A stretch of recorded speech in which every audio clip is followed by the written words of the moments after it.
I would note at this point Senator Grassley had wanted to ask a question, and if he asks, I'm prepared to yield for a question if Senator Grassley wishes to ask me to yield for a question. Madam President. The Majority Leader. I ask my friend from Texas to yield to me without losing his right to the floor for a colloquy. Would the senator so yield? With the reservation that I do not lose the right to the floor, I am happy to engage in a colloquy with the Majority Leader.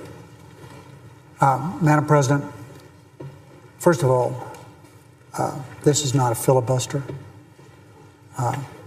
This is an agreement that he and I made that he could talk.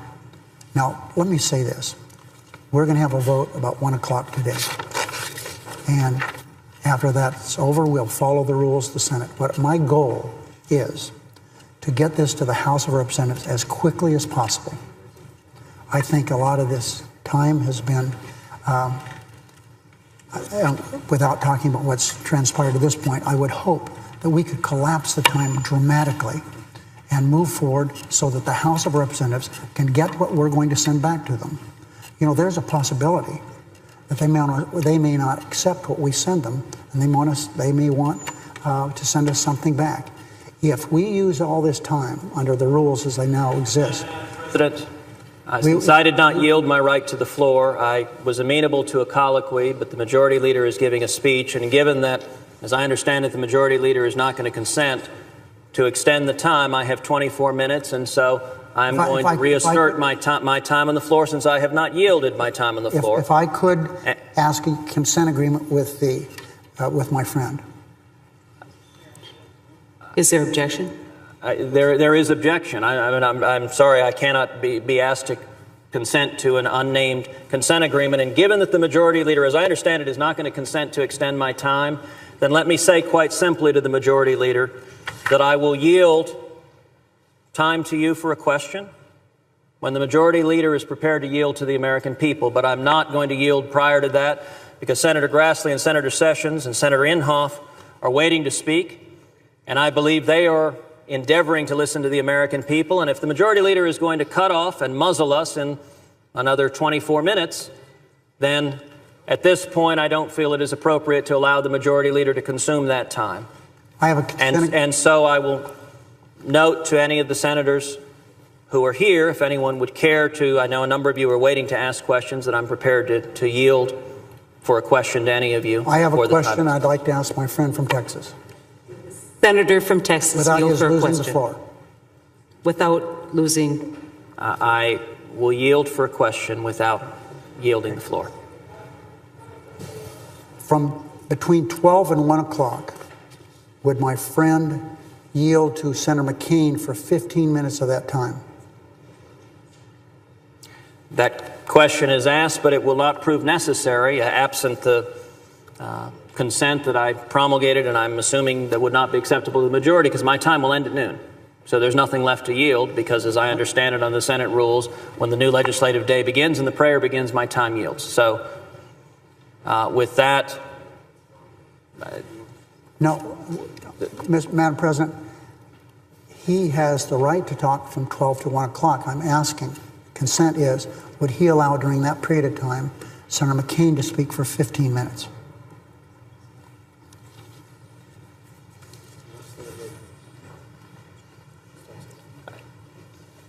Under my understanding, my time expires at noon, and absent a consent to extend it, I will honor the Senate rules and allow my time to expire at noon, so there's nothing to yield. And I will note Senator Sessions is standing if he cares to. Madam President, would the Senator yield for a question? I will yield with a question without yielding the floor. Senator, I'm the Majority Leader. Madam President, parliamentary inquiry, Madam President. Does the Senator from Texas yield for a parliamentary inquiry? Given that the Majority Leader has cut off our time in 20 minutes, no, I'm sorry, I do not. The Majority Leader was welcome to come down any time in the past 20 hours and ask parliamentary inquiries or questions any time. I would note that Senator Durbin did so, Senator Kaine did so, other senators did so, and at this point, our time is expiring, and I want to allow other Republican senators who have appeared and asked to ask questions to have the opportunity to do so. Madam President, The Majority Leader. can I direct a question to my friend from Texas? Does the senator yield for a question? I will yield for one more question without yielding the floor. Here's a question. You seem to not understand that you have, after the prayer is given at 12 o'clock, you have time until 1 o'clock. And during that period of time, my question was, because you still have the floor, would you yield 15 minutes of that to John McCain? It is my intention, if the consent request that I asked is not agreed to accept the end of this at noon under the Senate rules. I understand. Thank you very much. Madam President, Does the senator from Texas yield for a question. for a question? I'm happy to yield for a question without yielding the floor. I thought that was a very gracious question or offer of unanimous consent that we would vitiate the vote and 30 hours of debate, and you asked very little in exchange for it other than to continue, I guess, to talk. And actually, let me briefly clarify. I asked nothing in exchange for that.